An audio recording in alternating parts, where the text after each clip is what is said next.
மேகமே, மகிமையின் மேகமே, இந்த நாளிலே இறங்கி வாருமே. மேகமே, மகிமையின் மேகமே, வந்தால் போதுமே, எல்லாம் நடக்குமே. மேகமே, மகிமையின் மேகமே, இந்த நாளிலே இறங்கி வாருமே. மேகமே, மகிமையின் மேகமே, வந்தால் போதுமே, எல்லாம் நடக்குமே. ஏகமாய் துதிக்கும் போது இறங்கின மேகமே, ஏகமாய் துதிக்கும் போது இறங்கின மேகமே, ஆலயம் முழுவதும் மகிமையால் நிரப்புமே. ஆலயம் முழுவதும் மகிமையால் நிரப்புமே. மேகமே, மகிமையின் மேகமே, இந்த நாளிலே இறங்கி வாருமே. மேகமே, மகிமையின் மேகமே, வந்தால் போதுமே. அதே கரங்களை உயர்த்தி சொல்லுவோம். வானம் திறக்கணும், தெய்வம் பேசணும். வானம் திறக்கணும், தெய்வம் பேசணும். நேச மகனென்று நித்தம் சொல்லணும். நேச மகளென்று நித்தம் சொல்லணும். மேகமே, மகிமையின் மேகமே, இந்த நாளிலே இறங்கி வாருமே. மேகமே, மகிமையின் மேகமே, வந்தால் போதுமே, எல்லாம் நடக்குமே. வந்தால் போதுமே, எல்லாம் நடக்குமே. வந்தால் போதுமே, எல்லாம் நடக்குமே. பரிசுத்த ஆவியானவரே, நீங்க வந்தா மாத்திரம் போதும், எல்லா காரியங்களும் சரியாக நேர்த்தியாக நடக்கும். ஆண்டவரே, இந்த ஆராதனை முழுவதிலும் உம்முடைய நாமம் மாத்திரம் மகத்துவப்படட்டும், உயர்த்தப்படட்டும், மகிமைப்படட்டும் என்று சொல்லி நாங்கள் ஜெபிக்கிறோம். ஆண்டவரே, எங்களுடைய பாடல்கள் மூலமாய், இசைகள் மூலமாய் தேவனே உம்முடைய நாமம் மாத்திரம் உயர்த்தப்படுவதாக என்று சொல்லி நாங்கள் ஜெபிக்கிறோம். ஆண்டவரே, உம்மை ஆராதிக்கிற வேளையிலே எங்களுடைய பிரசன்னத்தினாலே தேவன் நிரப்ப வேண்டுமாய் நாங்கள் ஜெபிக்கிறோம். இயேசுவின் நாமத்தில் கேட்கிறோம் நல்ல பிதாவே. ஆமென், ஆமென், ஆமென். ஹல்லேலூயா. சங்கீதம் 100 சங்கீதம் 4-5 வசனங்கள் இப்படியாக சொல்லப்பட்டிருக்கிறது. அவர் வாசல்களில் துதியோடும் அவர் பிரகாரங்களில் புகழ்ச்சியோடும் பிரவேசித்து அவரை துதித்து அவருடைய நாமத்தை ஸ்தோத்திரியுங்கள். கர்த்தர் நல்லவர், அவருடைய கிருபை என்றென்றைக்கும், அவருடைய உண்மை தலைமுறை தலைமுறைக்கும் உள்ளது என்று வேதத்தில் சொல்லப்பட்டிருக்கிறது. பாடி தேவனுடைய நாமத்தை மகிமைப்படுத்த போகிறோம். I will enter his gates with thanks giving என்று சொல்லி பாடி கர்த்தருடைய நாமத்தை மகிமைப்படுத்துவோம். அல்லேலூயா.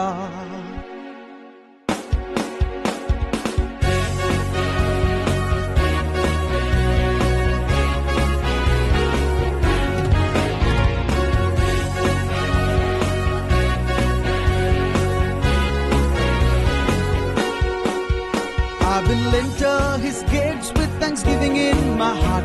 I will enter his courts with praise. I will say this is the day that the Lord has made. I will rejoice for he has made me glad. I will enter his gates with thanksgiving in my heart.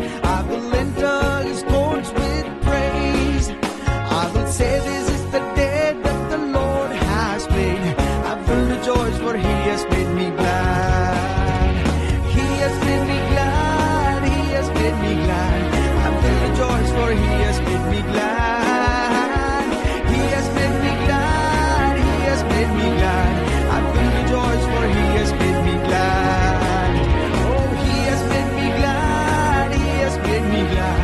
I will rejoice, for He has made me glad. He has made me glad. He has made me glad. I will rejoice, for He has made me glad. I will enter His gates with thanksgiving in my heart. I will enter His courts with praise. I will say this is the day that the Lord has made. I will rejoice, for He has made me glad. He has made me glad. He has made me glad. I will rejoice, for He has made me glad. He has made me glad. He has made me glad. I will rejoice, for He has made me glad. கரங்களை தட்டி சேர்ந்து பாடுவோம். அவருடைய வாசல்களில் துதியோடும் புகழ்ச்சியோடும் பிரவேசித்து அவருடைய நாமத்தை நன்றியோடு ஆராதிப்போம். ஹalleluya. அவர் வாசல்களில் துதியோடு வருவேன். அவர் பிரகாரங்களில் புகழ்வேன். இந்த நாள் கர்த்தரே படைத்தார் எனக்காய். அவர் சந்தோஷத்தால் ஆடி பாடுவேன். ஆடி பாடுவேன், நான் ஆடி பாடுவேன். அவர் சந்தோஷத்தால் ஆடி பாடுவேன். ஆடி பாடுவேன், நான் ஆடி பாடுவேன். அவர் சந்தோஷத்தால் ஆடி பாடுவேன். ஆடி பாடுவேன், ஆடி பாடுவேன், நான் ஆடி பாடுவேன். அவர் சந்தோஷத்தால் ஆடி பாடுவேன். ஆடி பாடுவேன், நான் ஆடி பாடுவேன். அவர் சமூகத்தில் ஆடி பாடுவேன். அவர் வாசல்களில் துதியோடு வருவேன். அவர் பிரகாரங்களில் புகழ்வேன். இந்த நான் கர்த்தரே படைத்தார் எனக்காய். அவர் சந்தோஷத்தால் ஆடி பாடுவேன். ஆடி பாடுவேன், நான் ஆடி பாடுவேன். அவர் சந்தோஷத்தால் ஆடி பாடுவேன். ஆடி பாடுவேன், நான் ஆடி பாடுவேன். அவர் சமூகத்தில் ஆடி பாடுவேன். ஆடி பாடுவேன், நான் ஆடி பாடுவேன். அவர் சந்தோஷத்தால் ஆடி பாடுவேன். ஆடி பாடுவேன், நான் ஆடி பாடுவேன். அவர் சமூகத்தில் ஆடி பாடுவேன். ஆடி பாடுவேன், ஆடி பாடுவேன், நான் ஆடி பாடுவேன். Oh hallelujah, amen. ஆடி பாடுவேன், நான் ஆடி பாடுவேன். அவர் சமூகத்தில் ஆடி பாடுவேன். கரங்களை தட்டி ஆண்டவரை மகிமைப்படுத்துவோம். ஹalleluya. குதூகலம் கொண்டாட்டமே என் இயேசுவின் சன்னிதானத்தில். சொல்லலாமா? குதூகலம் கொண்டாட்டமே என் இயேசுவின் சன்னிதானத்தில். ஆனந்தம் ஆனந்தமே என் நண்பரின் திருப்பாதத்தில். ஓ ஆனந்தம் ஆனந்தமே என் நண்பரின் திருப்பாதத்தில். கரங்களை தட்டி சேர்ந்து பாடுவோம். ஹalleluya.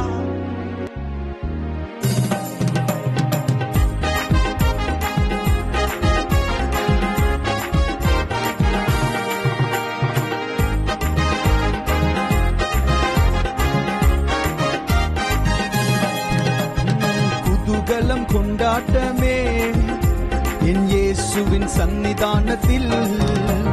குதூகலம் கொண்டாட்டமே என் இயேசுவின் சன்னிதானத்தில். ஆனந்தம் ஆனந்தமே என் நண்பரின் திருப்பாதத்தில். ஆனந்தம் ஆனந்தமே என் நண்பரின் திருப்பாதத்தில். குதூகலம் கொண்டாட்டமே என் இயேசுவின் சன்னிதானத்தில். குதூகலம் கொண்டாட்டமே என் இயேசுவின் சன்னிதானத்தில். ஓ பாவமெல்லாம் மறந்தது, நோய்கள் எல்லாம் தீர்ந்தது இயேசுவின் இரத்தத்தினால். பாவமெல்லாம் மறந்தது, நோய்கள் எல்லாம்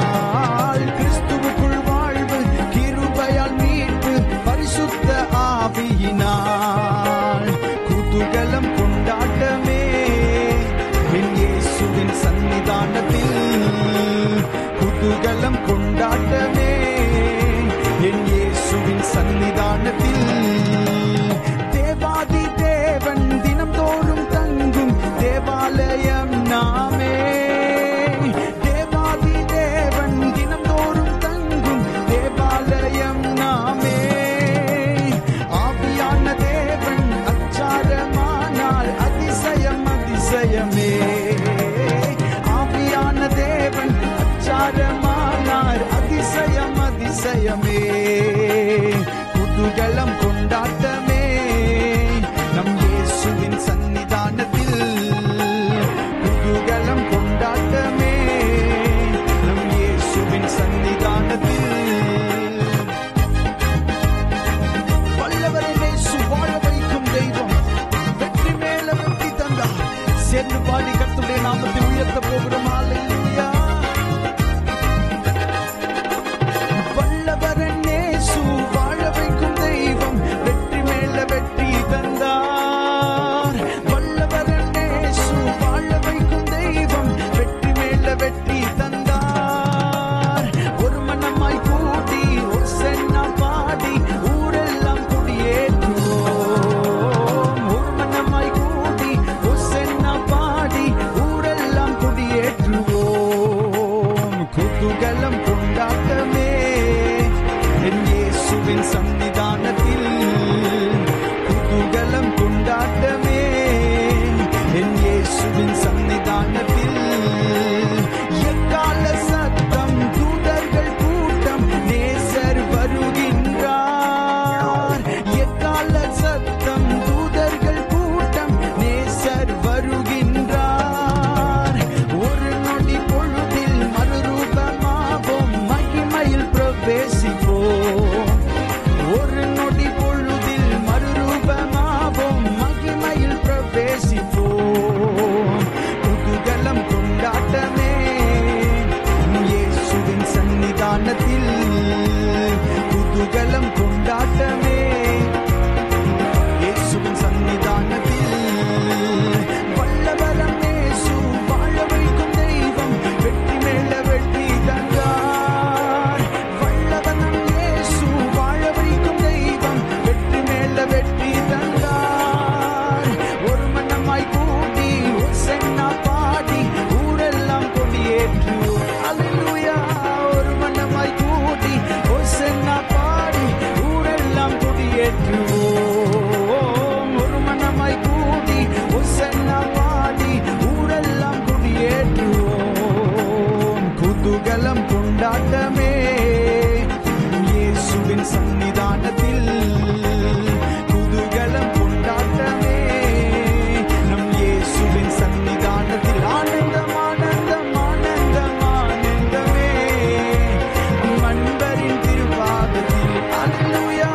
ஆனந்தம் ஆனந்தமே அன்பரின் திருப்பாதத்தில்.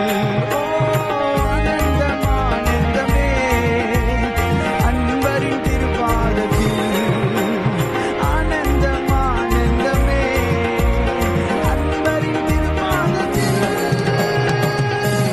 கரங்களை தட்டி ஆண்டவரை மகிமைப்படுத்தி சொல்லுவோம். அவருடைய சமூகத்தில் எப்போதும் சந்தோஷம். அவருடைய சமூகத்தில் நமக்கு நிரந்தரமான நிம்மதி உண்டு. ஹல்லேலூயா. நன்றி செலுத்துகிறோம். ஹல்லேலூயா. பரிசுத்த ஆவியானவரே, உமக்கு நாங்கள் நன்றி செலுத்துகிறோம். உம்முடைய நாமத்தை நாங்கள் மகிமைப்படுத்துகிறோம். ஹல்லேலூயா. நன்றி செலுத்துகிறோம். மனுஷரை கட்டியிலுக்கும் அன்பின் ஆண்டவரே, அன்பின் கயிறுகளா என்னை இழுத்துக் கொள்பவரே. சொல்லலாமா? மனுஷரை கட்டியிலுக்கும் அன்பின் ஆண்டவரே, அன்பின் கயிறுகளா என்னை இழுத்துக் கொள்பவரே. வேதத்திலே ஓசியா தீர்க்க தரிசன புஸ்தகம் 11ஆம் அதிகாரம் 4ஆம் வசனத்தில் இப்படியாக சொல்லப்பட்டிருக்கிறது. மனுஷரை கட்டி இழுக்கிற அன்பின் கயிறுகளால் நான் அவர்களை இழுத்தேன் என்று எழுதப்பட்டிருக்கிறது. மனுஷரை கட்டி இழுக்கிற அன்பின் கயிறுகளால் நம்மை கட்டி இழுக்கிற தேவன். பாடி தேவனுடைய நாமத்தை மகிமைப்படுத்துவோம். அல்லேலூயா.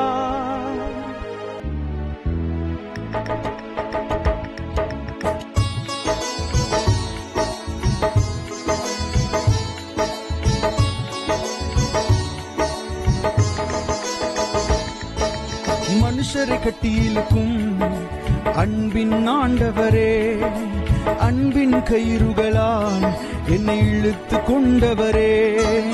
மனுஷரை கட்டியிலுக்கும் அன்பின் ஆண்டவரே, அன்பின் அன்பின் கயிறுகளால் என்னை இழுத்து கொண்டவரே. எப்ராயிமே உன்னை எப்படி கைவிடுவேன், இஸ்ரவேலே உன்னை எப்படி ஒப்பு கொடுப்பேன். எப்ராயிமே உன்னை எப்படி கைவிடுவேன், இஸ்ரவேலே உன்னை எப்படி ஒப்பு கொடுப்பேன். எப்ராயிமே உன்னை எப்படி கைவிடுவேன், இஸ்ரவேலே உன்னை எப்படி ஒப்பு கொடுப்பேன். எப்ராயிமே உன்னை எப்படி கைவிடுவேன், இஸ்ரவேலே உன்னை எப்படி ஒப்பு கொடுப்பேன். மனுஷரை கட்டியிலுக்கும் அன்பின் ஆண்டவரே, அன்பின் கயிறுகளால் என்னை இழுத்து கொண்டவரே. மனுஷரை கட்டியிலுக்கும் அன்பின் ஆண்டவரே, அன்பின் கயிறுகளால் என்னை இழுத்து கொண்டவரே.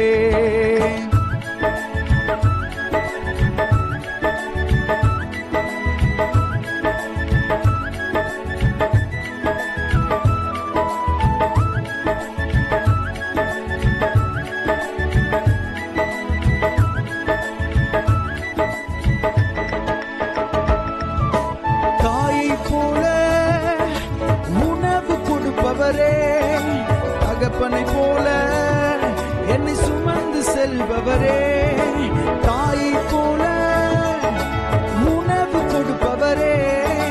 தகப்பனை போல என்னை சுமந்து செல்பவரே, தகப்பனை போல என்னை சுமந்து செல்பவரே. ஒரு தகப்பனை போல என்னை சுமந்து செல்பவரே.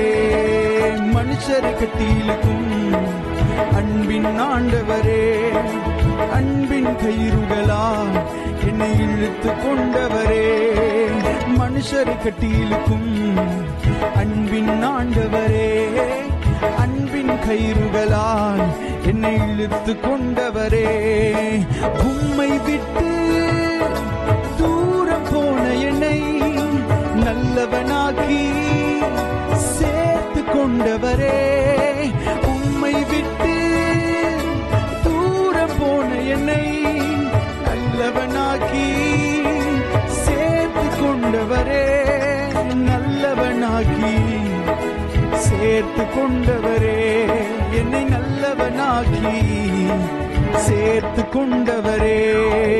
மனுஷரை கட்டியிலுக்கும் அன்பின் ஆண்டவரே, அன்பின் கயிறுகளால் என்னை இழுத்து கொண்டவரே.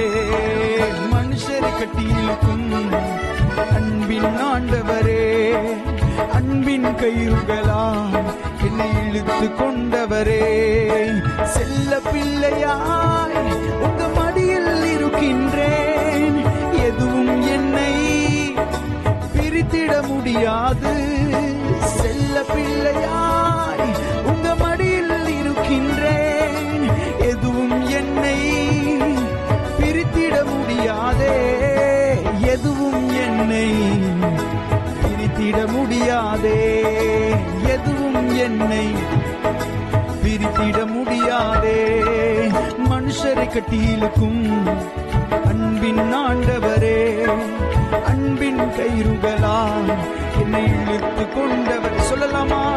மனுஷரை கட்டியிலுக்கும் அன்பின் ஆண்டவரே, அன்பின் கயிறுகளால் இழுத்து கொண்டவர். எப்ராயிமே எப்ராயிமே உன்னை எப்படி கைவிடுவேன், இஸ்ரவேலே உன்னை எப்படி ஒப்பு கொடுப்பேன்.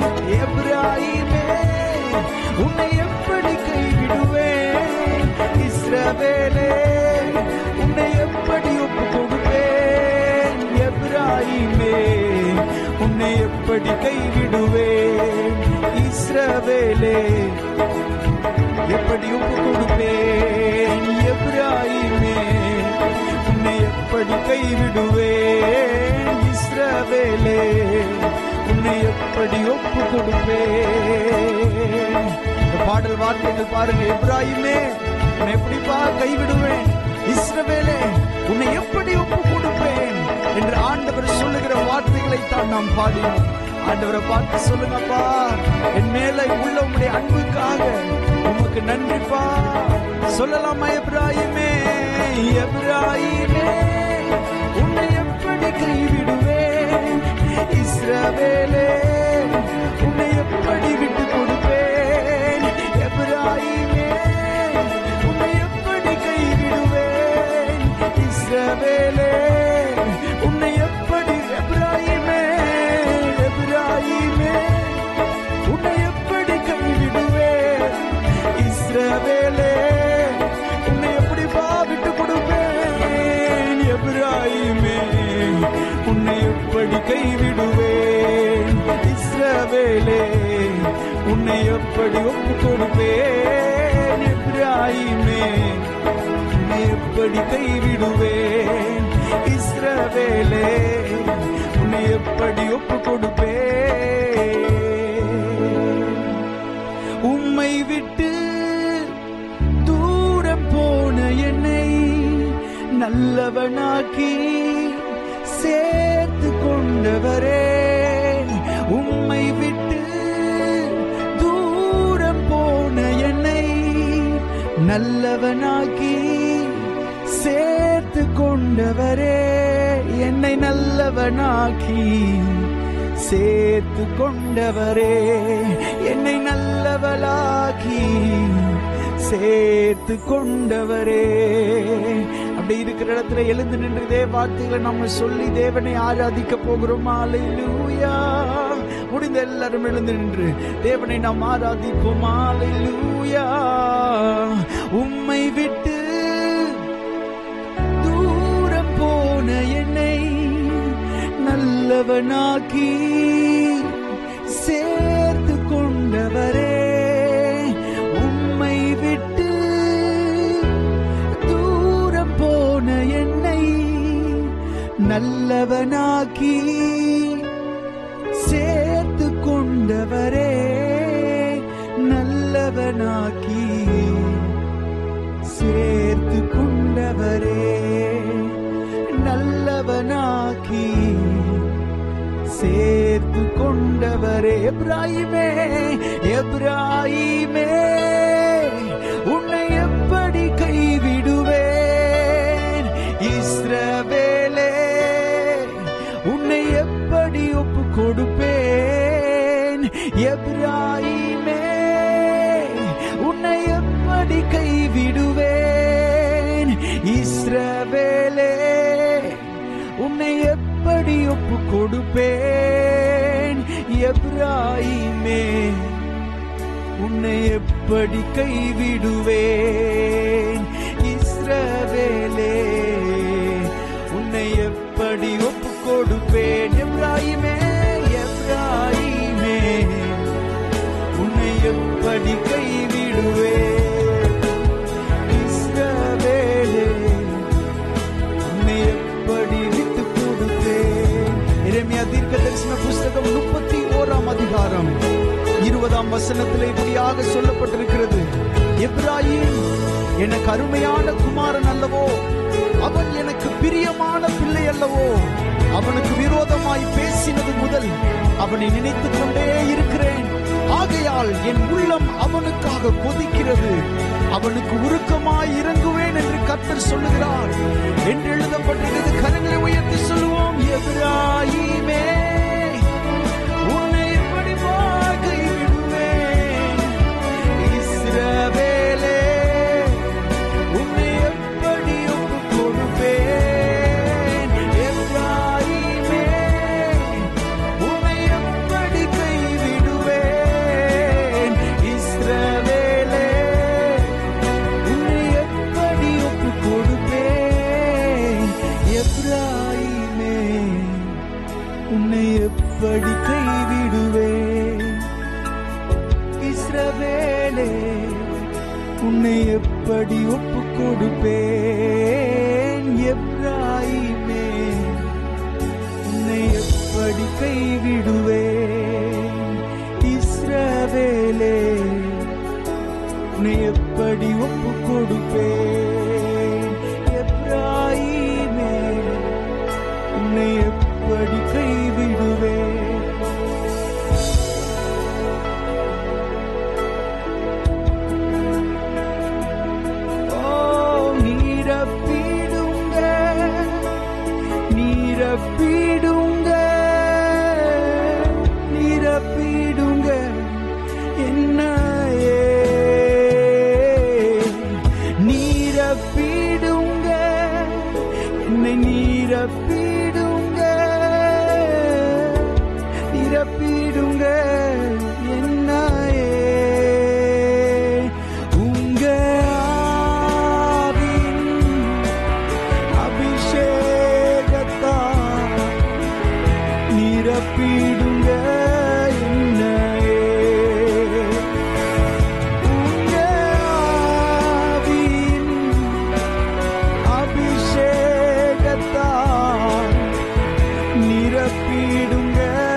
ஆவியானவரே, உடைய பிரசன்னத்தினால் எங்களை தொடர்ந்து நிரப்பும்.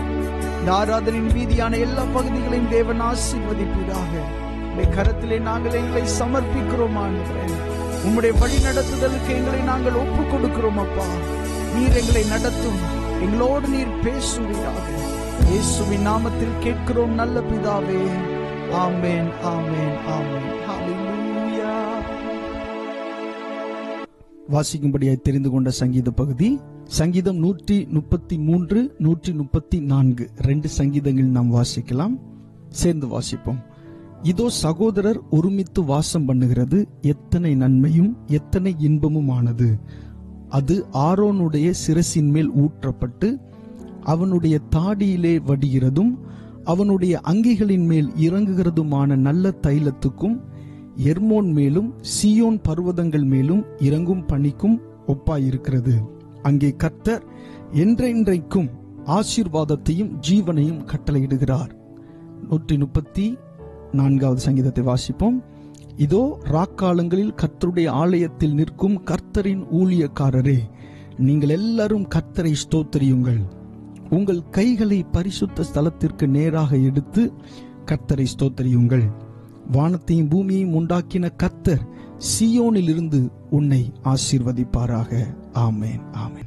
கர்த்தருடைய நாமத்திற்கு மகிமை உண்டாவதாக.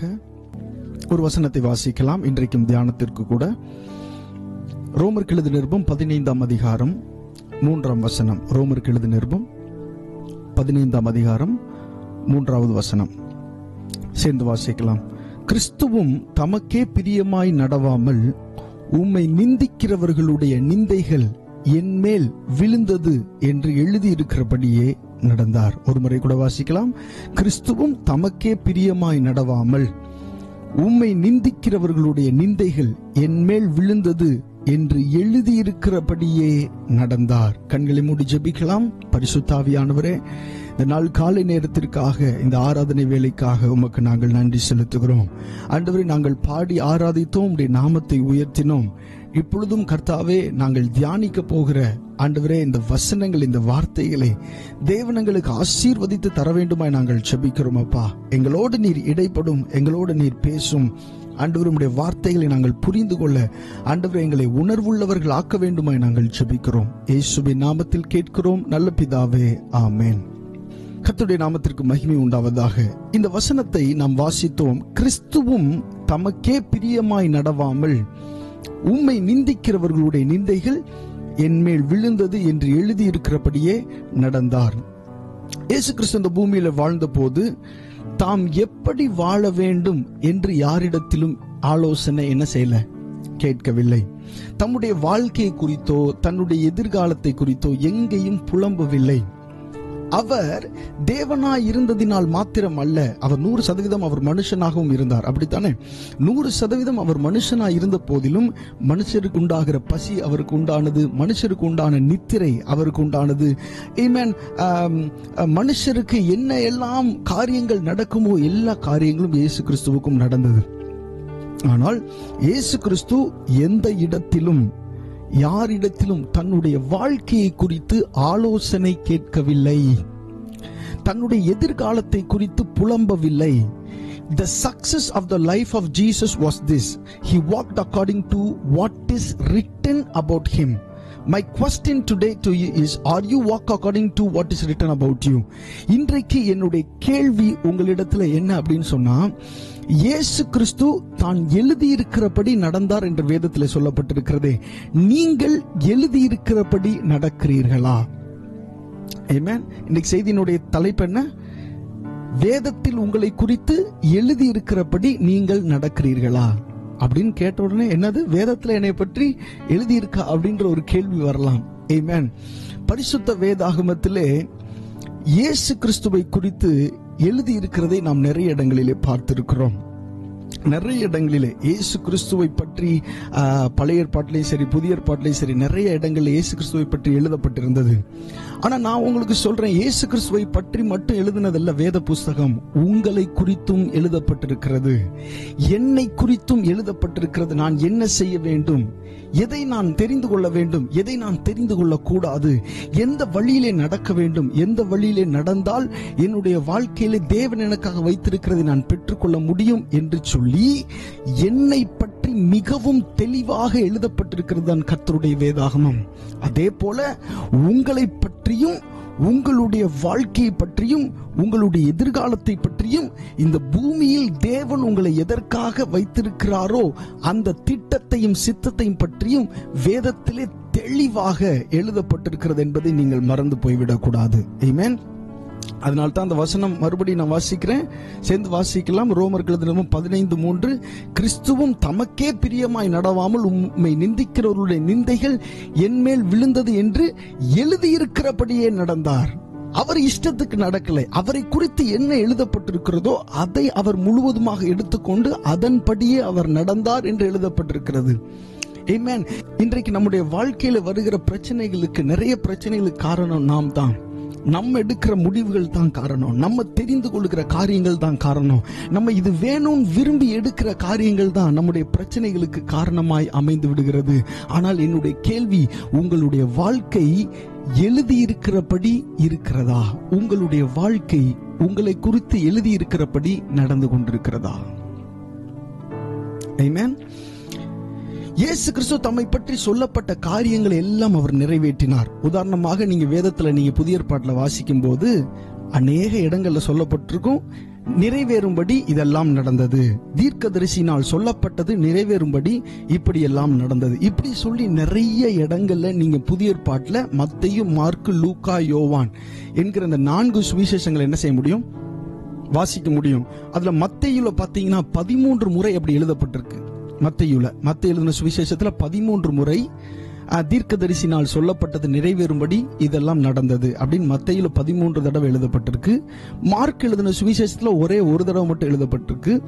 லூக்கா எழுதின சுவிசேஷத்துல 5 தடவை எழுதப்பட்டிருக்கு. ஓகேவா? அடுத்ததாக யோவான் எழுதின சுவிசேஷத்துல பாத்தீங்கன்னா 8 தடவை எழுதப்பட்டிருக்கு. எப்படி? தீர்க்கதரிசினால் உரைக்கப்பட்டது, சொல்லப்பட்டது நிறைவேறும்படி இதெல்லாம் நடந்தது. சோ இயேசு கிறிஸ்து தன்னுடைய வாழ்க்கையிலே அவரை குறித்து என்னெல்லாம் சொல்லப்பட்டதோ அதெல்லாம் நிறைவேறும்படி நடந்தார். இன்னைக்கு நம்முடைய வாழ்க்கையில நம்மை பற்றி ஆண்டவர் வேதத்தில் சொல்லி இருக்கிற அந்த காரியங்கள் எல்லாம் நிறைவேறும்படி நாம் நடக்கிறோமா? நம்மை பற்றி எழுதியிருக்கிற காரியங்கள் ஒவ்வொன்றும் நிறைவேறத்தக்க ரீதியிலே நம்முடைய வாழ்க்கை இருக்கிறதா என்று நாம் ஆராய்ந்து பார்க்க வேண்டியது மிகவும் அவசியமாயிருக்கிறது. ஆமென். இயேசு கிறிஸ்துவானவர் எழுதியிருக்கிறபடி நடந்தது போல நாமும் நடக்க நாம் என்ன செய்ய வேண்டும்? அடுத்ததாக இப்ப இயேசு கிறிஸ்து பாத்தீங்கன்னா அவர் குறித்து என்ன எழுதியிருக்கோ அது மாதிரி தான் அவர் என்ன செய்தாரு? நடந்தார். அவரை குறித்து எழுதாததை அவர் என்ன செய்யல? நடக்கல. இப்ப பாத்தீங்கன்னா நம்ம வேத புஸ்தகத்தை எடுத்த உடனே ரேண்டமா எல்லா ப்ராமிசஸையும் எடுத்துக்கிட்டு ஆண்டவர் இதை எனக்கு சொல்லி இருக்காரு, இதை எனக்கு சொல்லி இருக்கிறார். இயேசு கிறிஸ்து அப்படி நடக்கல. இயேசு கிறிஸ்து அவரை குறித்து என்ன சொல்லப்பட்டிருக்கிறதோ அதை எடுத்து அதன்படி நடந்தார். ஆமென். நிறைய பேர் பாத்தீங்கன்னா அவங்களுடைய வாழ்க்கையில ஆண்டவர் அந்த வாக்குத்தத்தத்தை அவங்களுக்கு கொடுத்திருக்கவே மாட்டாரு. ஆனா அந்த வாக்குத்தத்தத்தை பிடிச்சுக்கிட்டு அவங்க பாட்டுக்கு ஜெபம் பண்ணிட்டு இருப்பாங்க ரொம்ப நாளைக்கு. சரியா? சோ வேதத்துல அந்த வசனம் இருக்கிறது அப்படின்றதுனால அது அவர்களுக்குரியதா இல்லையா அப்படின்றத அவங்க சோதிச்சு பார்க்கணும் பரிசுத்த ஆவியானவருடைய துணையோட. ரேண்டமா நம்ம எடுத்து எல்லா விஷயங்களையும் நாம் நம்ப கூடாது. நீ இப்பொழுது இருக்கிறதை பார்க்கலும் 1000 மடங்கு அதிகமாகும்படி கர்த்தர் உன்னை ஆசீர்வதிப்பார் அப்படின்னு ஒரு வசனம் இருக்குன்னு வச்சுக்கோங்க. For an example I'm saying, அந்த வசனம் ஒருவேளை உங்களுக்குரியதா இருக்கலாம், ஆனா அது எனக்குரியதா இல்லாம இருக்கலாம். சோ அதை கண்டுபிடிக்கிறது எப்படி? அதுக்குதான் பரிசுத்த ஆவியானவருடைய துணை வேணும். இயேசு கிறிஸ்துவானவர் எழுதியிருக்கிறபடி என்ன செய்தாராம்? நடந்தார். அவர் இஷ்டத்துக்கு நடக்கல. அவரை குறித்து என்னெல்லாம் எழுதி இருக்கோ அது நிறைவேறும்படி நடந்தார். ஆமென்.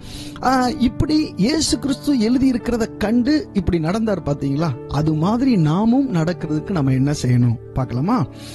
அதுக்கு முதலாவது பாத்தீங்கன்னா உங்களுடைய கண்கள் திறக்கப்பட வேண்டும். ஆமென். முதலாவது விஷயம், நீங்க வேதத்துல இருந்து பார்த்து உங்களை குறித்தது இது எனக்காக தான், இது எனக்காக தான் எழுதப்பட்டிருக்கிறது என்பதை தனிப்பட்ட முறையிலே உங்களுக்கானதாக எடுத்துக்கொள்வதற்கு முதலாவது உங்களுடைய கண்கள் திறக்கப்பட வேண்டும். ஆமென். இப்ப பாத்தீங்கன்னா ஆகாரினுடைய சம்பவம் நமக்கு எல்லாத்துக்குமே நல்லா தெரியும். ஆகார் அந்த துருத்தியில தண்ணீர் தீந்து போன உடனே அவ மிகவும் சத்தமிட்டு அழுகிறத நம்ம வேதத்துல ஆதியாகமத்துல வாசிக்கிறோம். அவ பிள்ளைன்னா அந்த ஒரு 20 வயசு அந்த இஸ்மவேலுக்கு அந்த டைம்ல அவனை ஒரு இடத்துல விட்டுட்டு இந்த பிள்ளை சாகிறத நான் பார்க்க மாட்டேன் அப்படின்னு சொல்லிட்டு போய் அந்த பெயர்சபாவின் வனாந்திரத்துல அவ அழுது சத்தம் போட்டு கூப்பிடுறா. ஏன்னா தண்ணி இல்லை. இப்போ ஆண்டவர் அந்த பிள்ளையின் சத்தத்தை கேட்டார். இவ சத்தத்தை கேட்கல, பிள்ளையின் சத்தத்தை கேட்டார். எழுதப்பட்டிருக்கு அப்படிதான். கேட்டு ஆண்டவர் என்ன சொன்னார்னா, அவளுக்கு தண்ணீர் கொடுத்தார் அப்படின்னு வேதத்தில் என்ன செய்யப்படல, எழுதப்படல. நான் ஏற்கனவே சொல்லியிருப்பேன், இருந்தாலும் திரும்ப சொல்றேன். பதிலாக வேதத்தில் சொல்லப்பட்டிருக்கிறது, கர்த்தர் அவளுடைய கண்களை திறந்தார், அவள் ஒரு துறவை கண்டு அப்படின்னு எழுதப்பட்டிருக்கு. சோ ஆண்டவர் அவளுக்கு அந்த தண்ணீரை கொடுக்கிறதுக்கு அவளுக்கு தண்ணீரை கொடுக்கல, பட் அவளுடைய கண்களை திறந்தார். சோ அவ கண்கள் திறக்கப்படும் போது ஆட்டோமேட்டிக் அந்த துறவை என்ன செய்யறா, பாக்குறா. அவ கேட்டது ஒரு துருத்தி தண்ணி தான், ஆண்டவர் கொடுத்தது ஒரு துறவு. ஆமென். நிறைய நேரங்கள்ல நம்முடைய மனது எப்படி இருக்குன்னா, ஒரு துருத்தியில கொஞ்சோன்னு கிடைச்சா போதும் அப்படின்னு இருக்கு. ஆனா உங்களை குறித்த சித்தம் ஆண்டவருக்கு அதல்ல. உங்களுக்கு ஆண்டவர் துறவை கொடுக்க வேண்டும் என்று தான் சித்தத்தோடு இருக்கிறார். உங்களுக்கு ஆண்டவர் துறவை தந்து உங்களை ஆசீர்வதிக்க வேண்டும் என்று தான் அவர் விருப்பப்படுகிறார். ஆனா அந்த துறவை கர்த்தர் தரமாட்டார். எப்படி தருவாரு? உங்க கண்களை திறப்பார். அது மூலமா அந்த துறவை பார்க்கலாம். ஹல்லேலூயா. அந்த துறவு தான் வேத வசனம். அந்த துறவு தான் கர்த்தருடைய வார்த்தை. ஹல்லேலூயா. சோ ஆண்டவர் உங்களுக்காக வேதத்துல உங்களுக்காகவே பிரத்யோகமா எழுதப்பட்டிருக்கிற அந்த காரியங்களை நீங்கள் வேதத்திலிருந்து பார்க்கிறதற்கு உங்களுடைய கண்கள் என்ன செய்யப்பட வேண்டும்? திறக்கப்பட வேண்டும். சங்கீதங்களின் புஸ்தகம் 119 சங்கீதம் 18 வசனத்தை நாம் வாசிக்கலாம். சங்கீதம் 119:18 வாசிக்கலாமா? உமது வேதத்தில் உள்ள அதிசயங்களை நான் பார்க்கும்படிக்கு என் கண்களை திறந்தருளும். சங்கீதக்காரனாகிய தாவீது சொல்றாரு பாருங்க, உமது வேதத்தில் உள்ள அதிசயங்களை நான் பார்க்கும்படிக்கு என் கண்களை திறந்தருளும். இப்போ உங்க வேதத்தை பார்க்கிறதுக்கு, உங்க பைபிளை பார்க்கிறதுக்கு உங்களுக்கு மாம்ச கண்கள் போதும். ஆனா வேதத்தில் உள்ள அதிசயங்களை நீங்க பார்க்கணும் அப்படின்னா, வேதத்தில் உள்ள அதிசயங்களை நீங்க பார்க்கணும் அப்படின்னு சொன்னா உங்களுடைய ஆவிக்குரிய கண்கள் திறக்கப்பட வேண்டும். புரியுதா? சோ உங்களுடைய ஆவிக்குரிய கண்கள் திறக்கப்பட்டா மட்டும்தான் வேதத்தில் உள்ள அதிசயங்களை பார்க்க முடியும். இல்லைன்னா வேதத்தை பார்க்கலாம், வசனத்தை பார்க்கலாம், வசனத்தை வாசிக்கலாம். ஆனா வேதத்தில் உள்ள அதிசயங்களை நீங்க பார்க்கணும்னு விருப்பப்பட்டீங்கன்னா நீங்க ஆண்டவர்கிட்ட ஜெபிக்கணும். ஆண்டவரே என் கண்களை திறந்தருளும் அப்படின்னு ஆண்டவர்கிட்ட ஜெபம் பண்ணணும். தாவீது அப்படிதான் கேட்டார். 119 சங்கீதம் 18 வசனம் எப்பவுமே மறக்க கூடாது. உமது வேதத்தில் உள்ள அதிசயங்களை நான் பார்க்கும்படிக்கு என் கண்களை திறந்தருளும். சோ கண்கள் திறக்கப்பட்டால் உங்களுக்கானதை நீங்கள் எடுத்துக்கொள்ள முடியும். கண்கள் திறக்கப்படாவிட்டால் நீங்க உங்களுக்கானது இல்லாம வேறொருத்தவங்களுக்குள்ள காரியங்களை எடுத்து நீங்க போட்டுப்பீங்க. ஹல்லேலூயா. சோ அது போல முதலாவது உங்களுடைய கண்கள் திறக்கப்பட வேண்டும். இரண்டாவது, லூக்கா எழுதின சுவிசேஷம் 4ஆம் அதிகாரம் 16ஆம் வசனத்திலிருந்து 20ஆம் வசனம் வரைக்கும் வாசிக்கலாம். லூக்கா எழுதின சுவிசேஷம் 4ஆம் அதிகாரம் 16ஆம் வசனத்திலிருந்து 20ஆம் வசனம் வரைக்கும் வாசிக்கலாம். தாம் வளர்ந்த ஊராகிய நாசரேத்துக்கு அவர் வந்து தம்முடைய வழக்கத்தின்படியே ஓய்வு நாளில் ஜெபாலயத்திலே பிரவேசித்து வாசிக்க எழுந்து நின்றார். அப்பொழுது ஏசாயா தீர்க்கதரிசியின் புஸ்தகம் அவரிடத்தில் கொடுக்கப்பட்டது. அவர் புஸ்தகத்தை விரித்த போது, கர்த்தருடைய ஆவியானவர் என் மேல் இருக்கிறார், தரித்திரருக்கு சுவிசேஷத்தை பிரசங்கிக்கும்படி என்னை அபிஷேகம் பண்ணினார், இருதயம் நறுங்குண்டவர்களை குணமாக்கவும், சிறைப்பட்டவர்களுக்கு விடுதலையையும் குருடருக்கு பார்வையையும் பிரசித்தப்படுத்தவும், நொறுங்குண்டவர்களை விடுதலையாக்கவும், கர்த்தருடைய அனுக்கிரக வருஷத்தை பிரசித்தப்படுத்தவும் என்னை அனுப்பினார் என்று எழுதியிருக்கிற இடத்தை அவர் கண்டு வாசித்து புஸ்தகத்தை சுருட்டி பணிவிடைக்காரனிடத்தில் கொடுத்து உட்கார்ந்தார். ஜெபாலயத்தில் உள்ள எல்லாருடைய கண்களும் அவர் மேல் நோக்கமாயிருந்தது. ஆமென். இப்ப பாருங்க, இயேசு கிறிஸ்து என்ன செய்யறாருன்னா, ஓய்வு நாள்ல ஒரு ஜெபாலயத்துல போய் அங்க போய் வாசிக்கிறதற்கு, வேதத்தை வாசிக்கிறதுக்கு எழுந்து நிற்கிறாரு. அப்ப அவருடைய கையில ஏசாயா தீர்க்கதரிசியினுடைய புஸ்தகம் அவருடைய கையில என்ன செய்யப்படுது, கொடுக்கப்படுது.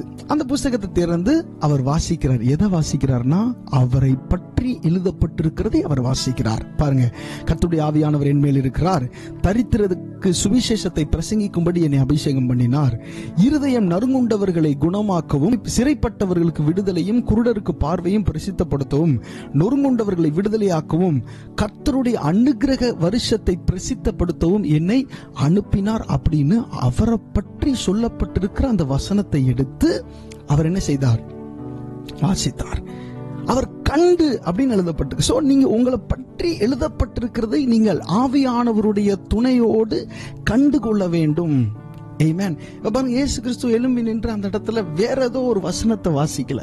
பாருங்க, அவரை குறித்த வசனத்தை அவர் என்ன செய்யறாரு, வாசிக்கிறார். சோ நம்முடைய வேத புஸ்தகத்தை நாம் வாசிக்கும் போது அது நாம் நடக்க வேண்டிய வழியை நமக்கு போதிக்கிறது. சோ நாம் எப்படி நடக்க வேண்டும் என்கிறதை வேத வசனத்தின் மூலமாக தேவ ஆவியானவரின் துணையோடு நம்மால் என்ன செய்ய முடியும், வாசிக்க முடியும்.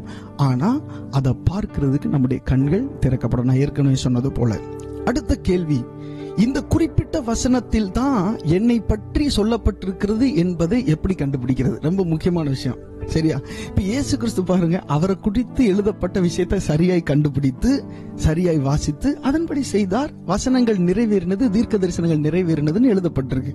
அது மாதிரி நான் எப்படி என்னை குறித்து எழுதப்பட்டிருக்கிறதை கண்டுபிடிக்கிறது, என்னை குறித்து எழுதப்பட்டவைகளை நான் எப்படி சரியாக அறிந்து கொள்வது என்கிற கேள்வி எல்லாருக்கும் இருக்கலாம். இப்ப இந்த பிரசங்கத்தை கேட்கும் போதே அதுக்கு என்ன பண்ணணும்னா, சங்கீதங்களின் புஸ்தகம் 40வது சங்கீதம் 7வது 8வது வசனத்தை வாசிக்கணும். சங்கீதங்களின் புஸ்தகம் 40வது சங்கீதம் 7வது 8வது வசனம் வாசிக்கலாமா? அப்பொழுது நான் இதோ வருகிறேன், புஸ்தக சுருளில் என்னை குறித்து எழுதியிருக்கிறது, என் தேவனே உமக்கு பிரியமானதை செய்ய விரும்புகிறேன், உமது நியாய பிரமாணம் என் உள்ளத்திற்குள் இருக்கிறது என்று சொன்னேன். ஹல்லேலூயா. ஆமென். ஆண்டவர் உங்களுக்கானதை எழுதி வைத்திருக்கிறதை எப்படி நீங்கள் பரிசுத்த வேதாகமத்தில் கண்டுபிடிப்பது என்று சொன்னால், 8ஆம் வசனத்தில் சொல்லப்பட்டிருக்கிறது, என் தேவனே உமக்கு பிரியமானதை செய்ய விரும்புகிறேன், உமது நியாய பிரமாணம் என் உள்ளத்திற்குள் இருக்கிறது என்று சொன்ன இந்த விஷயம். ஆண்டவருக்கு பிரியமானதை செய்யணும்னு உங்க மனசுல விருப்பமும் உண்மையான தாகமும் இருக்குமே ஆனால், நிச்சயமாக உங்களை பற்றி எழுதப்பட்டிருக்கிறதை நீங்கள் வேத புஸ்தகத்திலே காணும்படி கர்த்தர் உங்களுக்கு அனுகிரகம் பாராட்டுவார். இந்த உலகத்துல மனுஷங்க எப்படி எல்லாமோ சாதிக்கணும், என்னென்னலாமோ செய்யணும்னு சுயமா திட்டம் பண்ணிக்கிட்டு இருக்கிற இந்த நாட்கள்ல, இந்த காலத்துல, இந்த பொல்லாத இந்த உலகத்தின் நாட்கள்ல, ஆண்டவரே உங்களுக்கு என்ன பிரியம், உமக்கு பிரியமானதை செய்ய விரும்புகிறேன் அப்படின்னு சொல்லி ஆண்டவருடைய திட்டங்களுக்காகவும் சித்தங்களுக்காகவும் நீங்கள் காத்திருக்கிற ஒரு தலைமுறையாய், ஒரு தேவஜனமாய் இருப்பீர்களே ஆனால், உங்களை குறித்து எழுதப்பட்டவைகளை ஆண்டவர் உங்களுக்கு வெளிப்படுத்தி காண்பிப்பார். உங்க சித்தமா என்னுடைய சித்தமா இருக்கணும்ன்ற அந்த தாகமும், அந்த ஒரு என்ன சொல்லலாம், தமிழ்ல வெறின்னு கூட சொல்லலாம், அதுதான் எனக்கு வேணும். நீங்க எனக்கு என்ன வச்சிருக்கிறீங்க அப்படின்றதுதான் எனக்கு வேணும் அப்படின்ற அந்த தாகமும் அந்த ஆசையும் உங்களுக்குள்ள இருக்கும்னு சொன்னா, புஸ்தக சுருளில் என்னை குறித்து எழுதி இருக்கிறது, உங்களை குறித்து எழுதப்பட்டிருக்கிற காரியங்களை ஆண்டவர் உங்களுக்கு விளக்கி காண்பிப்பார். ஹல்லேலூயா. இயேசு கிறிஸ்து கூட இந்த சீஷர்கள் இருக்கும்போது ஒரு சமயத்துல அவரை ராஜாவாக்கணும்னே திட்டம் பண்ணுகிறதெல்லாம் வேதத்துல நம்ம என்ன செய்யறோம், பார்க்கிறோம். ஆனா இயேசு கிறிஸ்து தாம் வந்த காரியத்தை குறித்து சரியான கவனமும் புரிதலும் உள்ளவராயிருந்தார். ஹல்லேலூயா. விட்டு அவரை ராஜாவாக்கி இருப்பாங்க, விட்டு அந்த பூமியில அவரை பெரியாளாக்கினா அவரை ஒரு ராஜாவாக்கி இந்த சீசர்கள்லாம் மந்திரிகள் ஆகணும், இப்படி எல்லாம் அவங்களுக்கு கண்ணோட்டம் இருந்துச்சு. ஏன்னா இயேசு கிறிஸ்து தேவனுடைய ராஜ்யம் பிரசங்கம் பண்ணிட்டு இருந்தார், அதனால. ஆனா இயேசு கிறிஸ்து எதையுமே கண்டுக்கல. அவரை குறித்து என்ன எழுதி இருக்கிறதோ அதை பார்க்கவும் அதன்படி செய்யவும் தன்னுடைய வாழ்க்கை முழுமையாக அவர் அர்ப்பணித்திருந்தார்.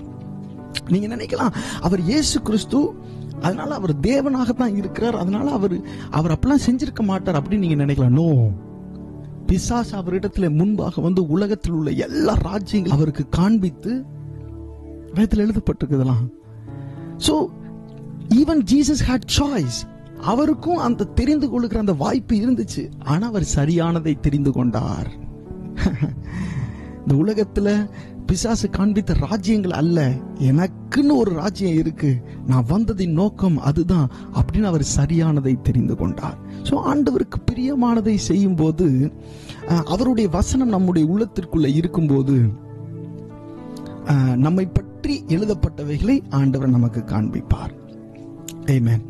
அடுத்ததாக வாசிக்கலாம் சங்கீதங்களின் புஸ்தகம் 86ஆம் சங்கீதம் 11ஆம் வசனத்தில் இப்படியாக எழுதப்பட்டிருக்கிறது. கர்த்தாவே, உமது வழியை எனக்கு போதியும், நான் உமது சத்தியத்திலே நடப்பேன்.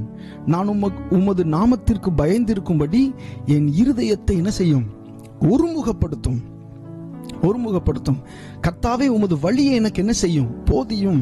ஆண்டவர்கிட்ட கேட்கணும். தாவீது பாருங்க, இந்த வழியை எனக்கு போதியும் அப்படின்னு 119ஆம் சங்கீதத்திலே கிட்டத்தட்ட 7 தடவை 119ஆம் சங்கீதத்திலே கிட்டத்தட்ட தாவீது இதை சொல்லி இருக்கிறாரு. உங்களுடைய வழிகளை எனக்கு போதியும், உங்க பிரமாணங்களை எனக்கு போதியும்.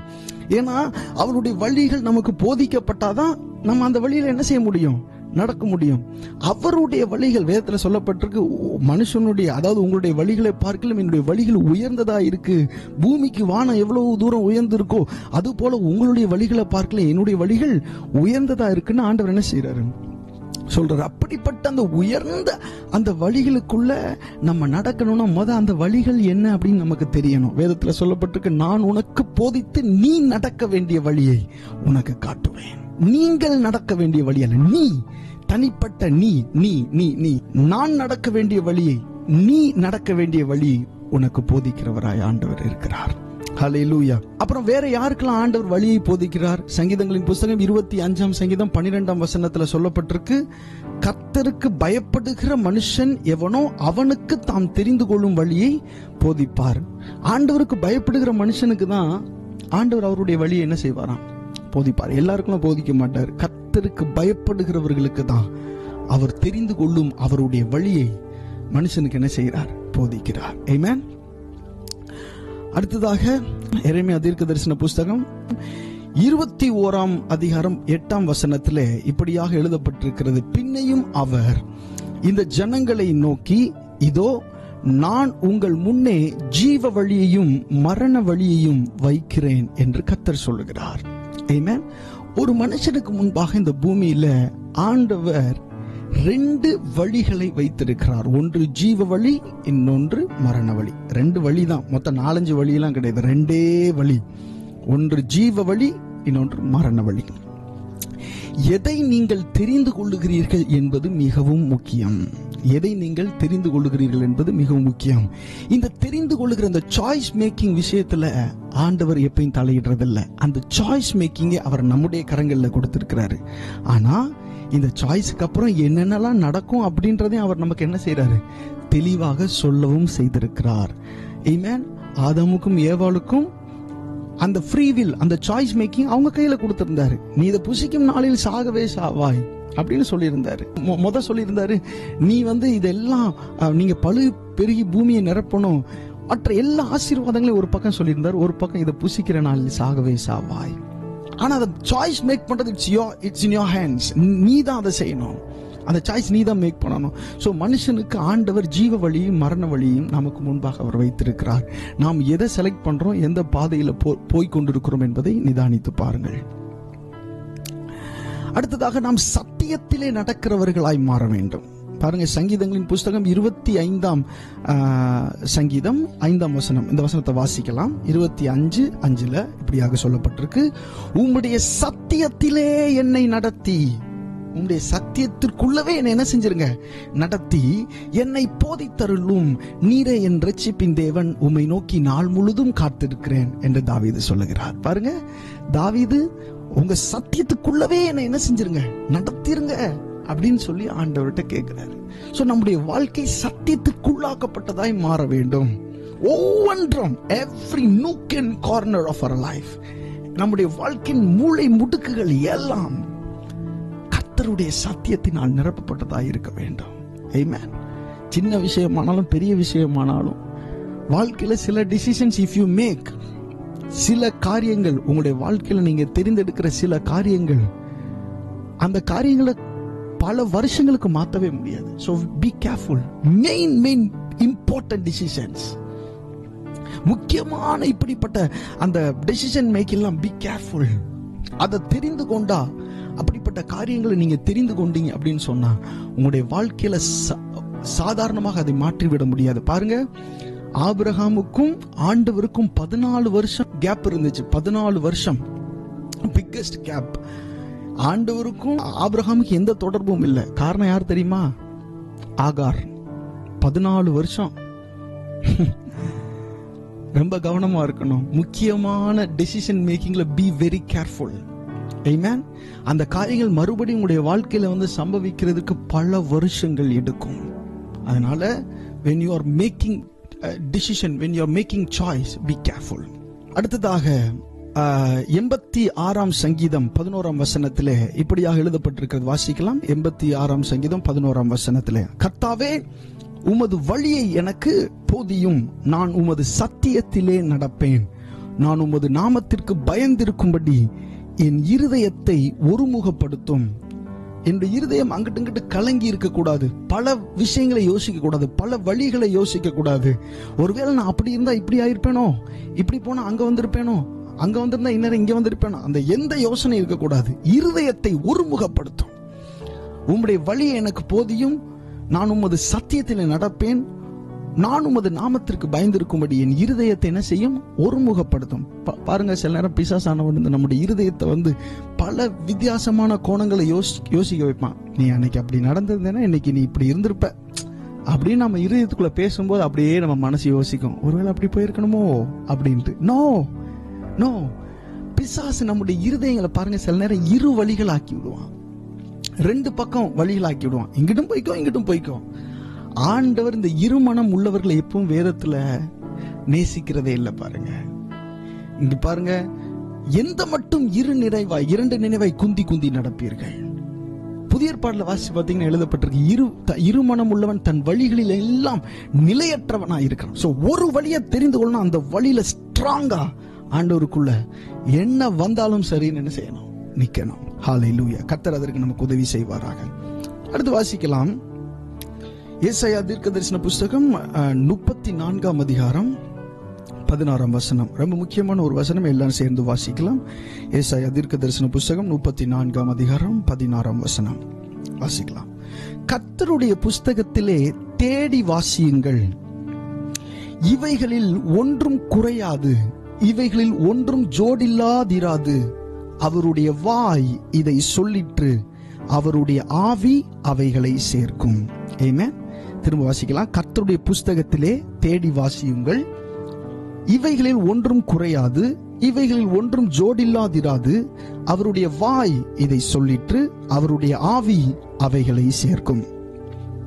பிரியமானவர்கள், இந்த வசனத்தை புரிந்து கொள்றதுக்கு நம்ம கொஞ்சம் முயற்சி பண்ணுவோம். ஏன்னா இந்த வசனம் வந்து நிறைய நேரம் நாம் கேட்ட பிரசங்கங்களின் படியோ அல்லது நாம் நினைக்கிறபடியே இந்த வசனத்தில் எழுதப்படவில்லை. இந்த வசனத்தினுடைய ஆழத்தை நீங்கள் தியானிக்கணும்னு சொன்னா இந்த வசனத்துக்கு முன்பாக சொல்லப்பட்ட வசனத்தையும் வாசிக்கணும். சோ அதையும் வாசிக்கலாம். 15ஆம் வசனம் வாசிக்கலாமா?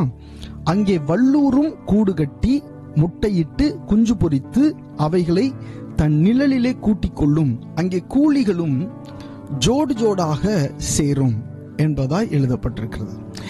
இப்போ இங்க வந்து பறவைகளை பற்றி இந்த வசனத்துக்கு முன்பாக சொல்லப்பட்டதை நாம் வாசித்தோம். பறவைகள், ஆமென், பறவைகளை பற்றி சொல்லப்பட்டதை வாசித்தோம். இப்போ நான் இங்கிலீஷ்ல இருந்து ஒரு 2 டிரான்ஸ்லேஷன் வாசிக்கிறேன். முதல் நியூ லிவிங் டிரான்ஸ்லேஷன் அப்படின்ற டிரான்ஸ்லேஷன்ல இருக்கிற அந்த வசனத்தை, இதே வசனத்தை, அதாவது ஏசாயா தீர்க்கதரிசன புஸ்தகம் 34:16 நான் வாசிக்கிறேன். அதை நீங்க கேளுங்க.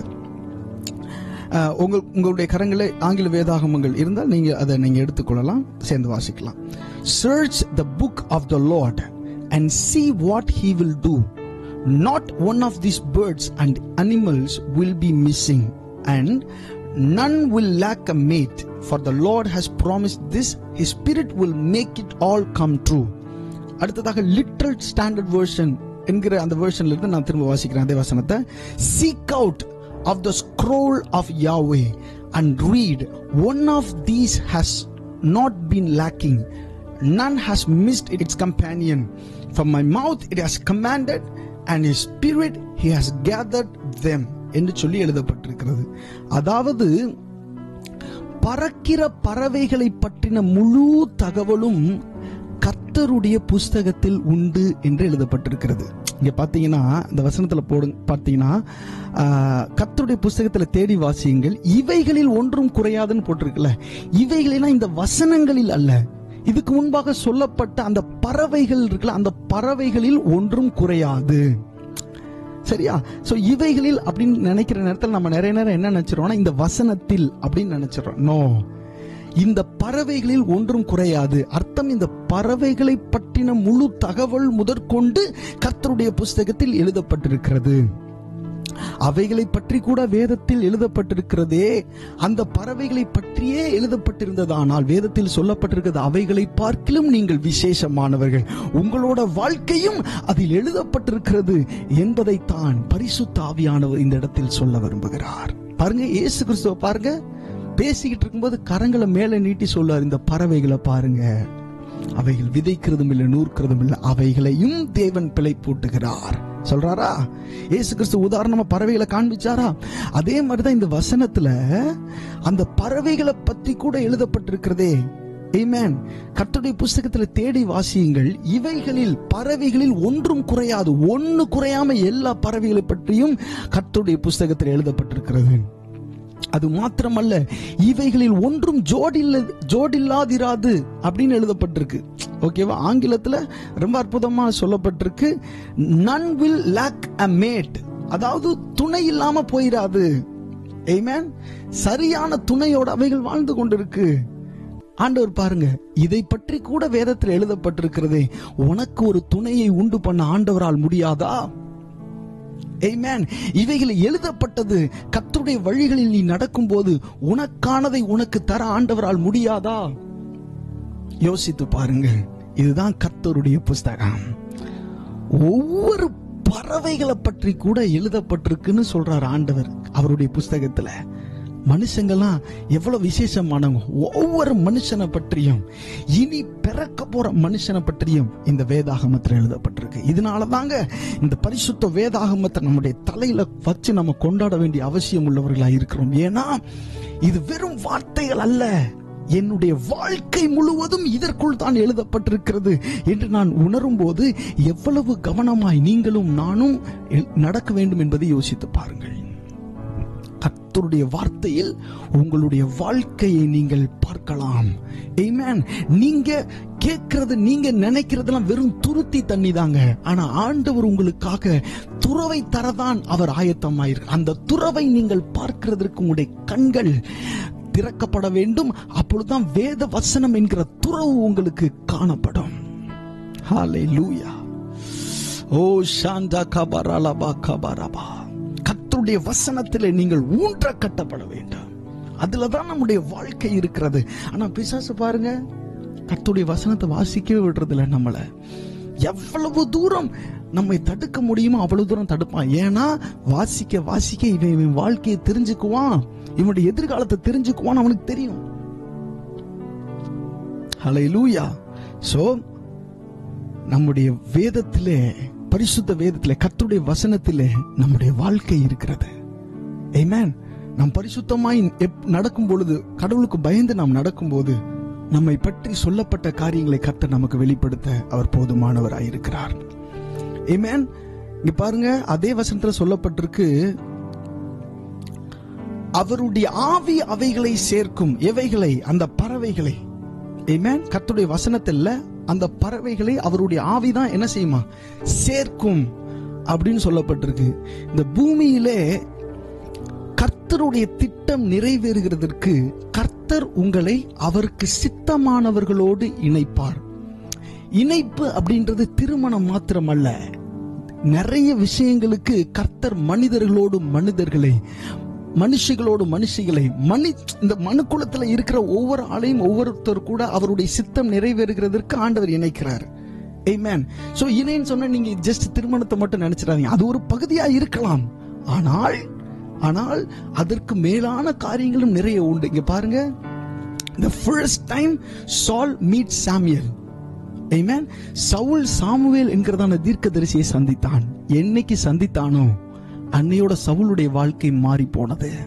ஆமென். ஒரு பறவையும் இன்னொரு பறவையுமே ஆண்டவர் சரியா சேர்க்கிறார்னா ஒரு மனுஷனை இன்னொரு மனுஷனை சரியா சேர்க்க மாட்டாரா? நிச்சயமா சேர்ப்பார். ஆமென். இதுதான் கர்த்தருடைய வழிகள். சவுல் வர்றதுக்கு முந்தின நாளே சாமுவேல்ட்ட ஆண்டவர் சொல்லிட்டாரு, நாளைக்கு இந்நேரத்தில் பென்யமீன் மனுஷனாகி ஒரு மனுஷனை உன்னிடத்தில் அனுப்புவேன் சொல்லிதான் அனுப்புனாரு. ஹல்லேலூயா.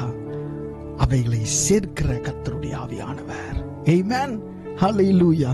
ஏதோ ஒரு ரீதியில ஒரு மனுஷனோடு அல்லது ஒரு மனுஷியோடு நீங்க கனெக்டடா இருக்கலாம். பரிசுத்தத்திற்காக, தேவனுடைய திட்டத்திற்காக நான் சொல்றேன், நீங்க அவருடைய சித்தத்தின்படி தான் இணைந்திருக்கிறீர்கள்.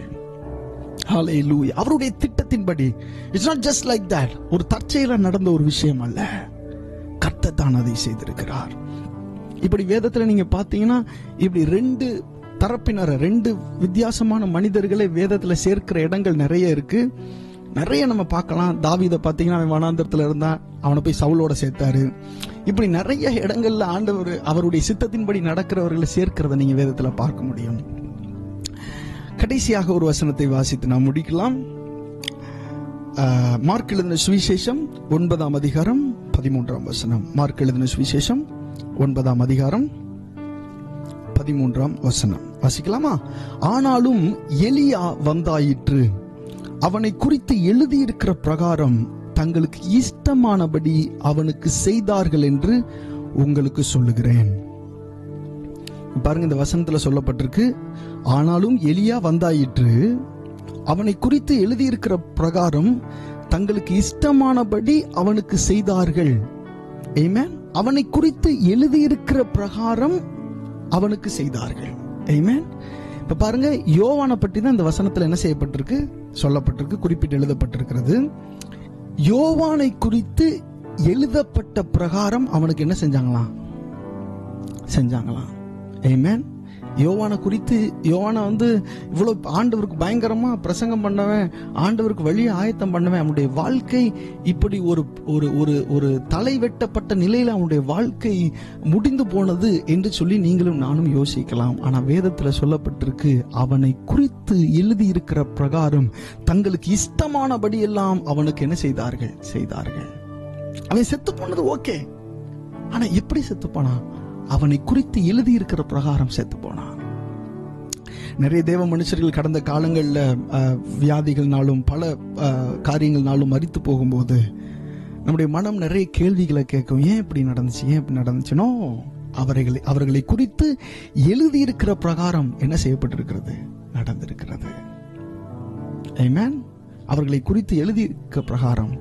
ஒருவேளை உங்களுக்கு பல பேர் அவங்களுக்கு இஷ்டமானதெல்லாம் உங்க வாழ்க்கையில செய்யலாம், உங்களை கஷ்டப்படுத்தலாம். கவலையே படாதீங்க. உங்களை குறித்து இப்ப எழுதப்பட்டிருக்கிறது அதுதான். பொறுமையா இருங்க. காலம் வரும்போது தேவன் நீதியை வெளிப்படுத்துவார். ஆமென். சோ நம்முடைய வாழ்க்கையில நம்மை குறித்து எழுதி இருக்கிறவைகளை நாம் கண்டுபிடிக்க வேண்டும். நம்மை குறித்து எழுதி இருக்கிறபடி நாம் தனிப்பட்ட அந்த பர்சனல் நாம் தனியாக என்ன செய்யணும், நடக்கணும். அதற்கான தடைகள் நம்முடைய வாழ்க்கையில மாறி போகணும். கண்களை மூடி ஜெபிக்கலாமா? பரிசுத்த ஆவியானவரே, எல்லாரும் தேவனுடைய பிரசன்னத்துல நன்றி செலுத்துகிறோம். ஆண்டவரே, அப்பா, ஆண்டவரே, அவர் எழுதியிருக்கிறபடியே நடந்தார் என்கிற வசனத்தை வைத்து நாங்கள் தியானித்தோமே. பரிசுத்த ஆவியானவரே, நாங்களும் உங்களுடைய சத்திய வேத புஸ்தகத்திலே ஆண்டவரே என்னை குறித்து எழுதியிருக்கிறவைகளை ஆண்டவரே நான் கண்டு அதன்படி நடக்க எனக்கு உதவி செய்யும். இந்த வார்த்தையை நீங்களும் சொல்லுங்க. என்னை குறித்து எழுதியிருக்கிறவைகளை நான் கண்டு அதன்படி நடக்க எனக்கு உதவி செய்யும். அந்த வார்த்தைகளை சொல்லுங்க. சத்திய வசனத்திலே என்னை குறித்து எழுதியிருக்கிறவைகளை நான் கண்டு அந்த வழியிலே நான் நடக்க எனக்கு உதவி செய்யும். நிச்சயமாக மனுஷனுடைய வழிகளை பார்க்கிலும் தேவனுடைய வழிகள் உயர்ந்தவைகளாய் இருக்கிறது என்று வேதத்தில் சொல்லப்பட்டிருக்கிறது. எப்பொழுது நாம் நடக்கிறோமோ, எப்பொழுது நாம் தேவனுடைய வழியில கவனம் செலுத்துகிறோமோ, அப்பொழுது உடனே அவருடைய வழியை நமக்கு போதிக்கிறார். ஆமென். கண்களை மூடி தொடர்ந்து ஜெபிக்கலாம். பரிசுத்த ஆவியானவரே, ஆண்டவரே, இன்றைக்கு இந்த வசனத்தை கேட்டுக்கொண்டிருக்கிற எல்லா தேவ ஜனங்களுக்காக நான் ஜெபிக்கிறேன். அப்பா, ஆண்டவரே, எங்களை குறித்து எழுதியிருக்கிறவைகளை நாங்கள் கண்டுபிடிக்க, சத்திய வேதத்தில் கண்டுபிடிக்க எங்களுடைய கண்களை திறந்தருளும் அப்பா. ஆண்டவரே, வேதத்தில் ஆண்டவரே சொல்லப்பட்டிருக்கிறதே, உடைய வேதத்தின் அதிசயங்களை நான் பார்க்கும்படிக்கு என் கண்களை திறந்தருளும் என்று சொல்லப்பட்டிருக்கிறதே. அதிசயங்களை பார்க்கிறதற்கு ஆண்டவரே என்னுடைய கண்களை தேவன் திறந்தருளுவீராக. இந்த வசனத்தை கேட்கிறவருடைய கண்களை தேவன் திறந்தருளுவீராக. ஆண்டவரே ஸ்தோத்திரம் ஆண்டவரே. அது மாத்திரம் அல்ல ஆண்டவரே, எழுதியிருக்கிறபடியே நாங்கள் நடக்க எங்களுக்கு உதவி செய்யும்படி ஆய்ச்சபிக்கிறோம் ஆண்டவர். ஒவ்வொரு தனிப்பட்ட மனிதர்களை பற்றி எழுதியிருக்கிறபடியே ஆண்டவரை நடக்க தேவன் உதவி செய்யும்படி ஆய்ச்சபிக்கிறோம் ஆண்டவர். அதற்கான தடைகள் மாறி போகட்டும் ஆண்டவரே. ஸ்தோத்திரம் ஆண்டவரே. ஆண்டவரே, ஆத்துமாவை மாயைக்கு ஒப்புக்கொடாமல் ஆண்டவரே பரிசுத்தமாய் பக்தியோட ஆண்டவரே ஸ்தோத்திரம் உம்முடைய வழிகளிலே ஆண்டவர் உற்சாகத்தோடு நடக்க தேவன் ஆண்டவரே எங்களுக்கு கிருபை பாராட்டும்படியாய் நாங்கள் ஜெபிக்கிறோம் ஆண்டவரே. இந்த சத்தியத்தை தேவன் வெளிப்படுத்தி இருக்கிறேன். இந்த வழியிலே நாங்கள் நடக்க எங்களுக்கு உதவி செய்யும் ஆண்டவரே. லாஸ் ஏஞ்சலஸ் ஜனங்களுக்காக ஜெபிக்கிறோம் ஆண்டவரே. இங்க இருக்கிற தமிழ் ஜனங்கள் ரட்சிக்கப்படட்டும் ஆண்டவரே. அப்பா, நீர் ஒருபோதும் ஆண்டவர் உம்முடைய திட்டத்தை நீர் மாற்றுகிறவரே அல்ல ஆண்டவர். நீர் சொன்னால் நீர் செய்து முடிப்பீர். பொய் சொல்ல அவர் மனுஷன் அல்ல, மனம் மாற அவர் மனுபுத்திரனும் அல்ல என்று சொல்லி வேதத்தில் வாசிக்கிறோமே. அப்பா, இந்த ஜனங்கள் நிச்சயமா, இந்த தமிழ் ஜனங்கள் ரட்சிக்கப்படுவார்கள் ஆண்டவர். உம்முடைய நாமத்தை அவர்கள் அறிந்து கொள்வார்கள் தகப்பனே. அதற்காக நாங்கள் ஜெபிக்கிறோம் அப்பா. நம்முடைய சபையும் ஆராதனையும் தேவன் ஆசீர்வதியும் ஆண்டவரே. உம்முடைய கரத்தில் எல்லாவற்றையும் நாங்கள் ஒப்படைக்கிறோம் ஆண்டவரே. உம்முடைய சித்தத்தை செய்யும் இயேசுவின் நாமத்தில் கேட்கிறோம் நல்ல பிதாவே. ஆமென், ஆமென், ஆமென். God bless you. கர்த்தர் உங்களை ஆசீர்வதிப்பாராக. Amen.